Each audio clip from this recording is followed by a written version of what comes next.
Let's take a look at factorial division. They ask us to evaluate 2 factorial over 0 factorial. Okay, well remember factorials, and by the way, that exclamation point is the math symbol that means factorial, is multiplying a number by the integers below it until you get down to 1. So 2 factorial would be 2 times 1. 0 factorial is a special case. 0 factorial is always equal to 1. So in this case, I wind up with 2 times 1, which is just 2, over 1. And 2 over 1 equals 2.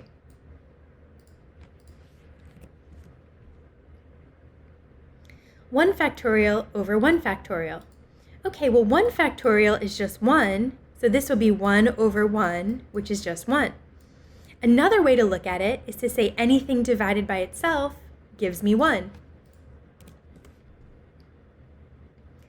Okay, 5 factorial over 2 factorial.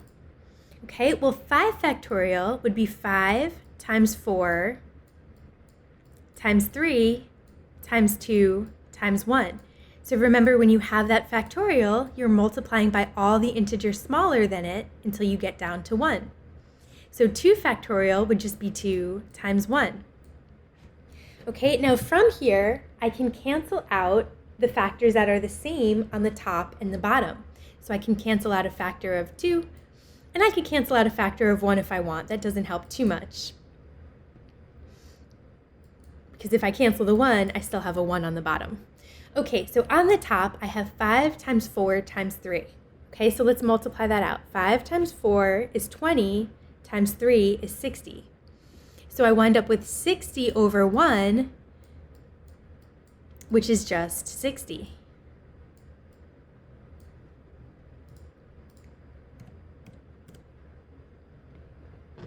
Two factorial over 2 factorial. Okay, well remember, anything over itself equals 1. If you wanted to look at it, you could say 2 factorial is 2 times 1, and I would have the exact same thing on the bottom. 2 factorial is 2 times 1. So if you cancel out those 2's, you're left with 1 over 1, or just 1. But again, as soon as you see the numerator and denominator are the same, anything divided by itself is just 1. 5 factorial over 4 factorial. Okay, well 5 factorial would be 5 times 4 times 3 times 2 times 1. And 4 factorial would be 4 times 3 times 2 times 1, right? You take that number and you multiply by each integer smaller until you get down to 1. So notice the factor of 4 would cancel with the 4, right? The 3 on the top cancels with the 3 on the bottom. The 2 on the top cancels with the 2 on the bottom. So I'm left with 5 times 1, or 5 over 1, which is just 5.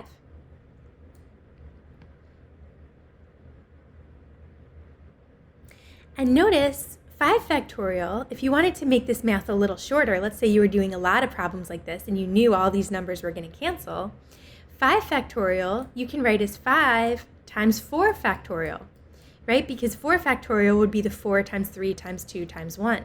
And that's kind of a shorthand way that you can then cancel the 4 factorial part all at once to just get 5.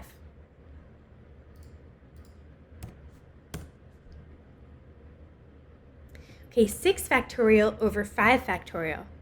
Okay, now again, if you wanted to do this the really quick way, you could say, well, 6 is only one number bigger than 5. So I know 6 factorial is 6 times 5 factorial. And that's a really quick way for you to get down to your answer, right? I can cancel out the 5 factorials, so I'm left with 6 over 1, or just 6. Now, if you're looking at that and that's confusing to you, you could of course write it out the long way and say 6 factorial is 6 times 5 times 4 times 3 times 2 times 1. But 5 factorial is this whole rest of that, right? 5 times 4 times 3 times 2 times 1. So that's basically what we were doing when we canceled out the 5 factorials. We said, okay, well, if 6 is only one number bigger, it's going to have that 6. The rest of this is the same in the 5 factorial part. That's why we can say 6 times 5 factorial. Since that all cancels, we're left with just 6 over 1, or just 6.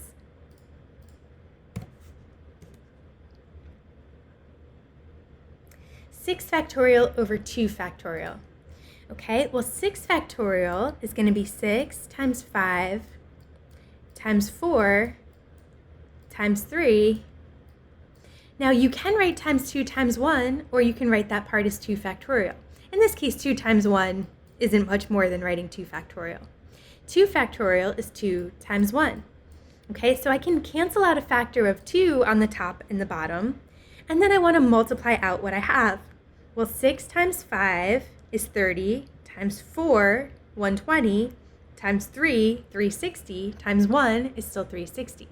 So I wind up with 360 over 1, which is the same thing as 360.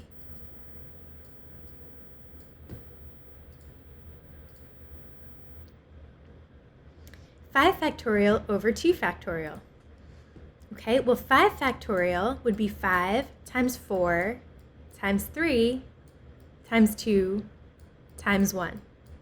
2 factorial is 2 times 1.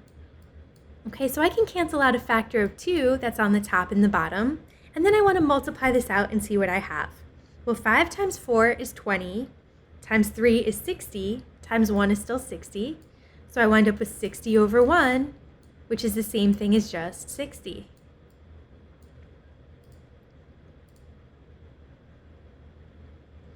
Okay, 6 factorial over 6 factorial. Now I could write this out the long way, but remember, anything divided by itself is always just 1. 4 factorial over 3 factorial. Well, remember the shortcut here is you can write 4 times 3 factorial, right? Doesn't 3 factorial mean 3 times 2 times 1?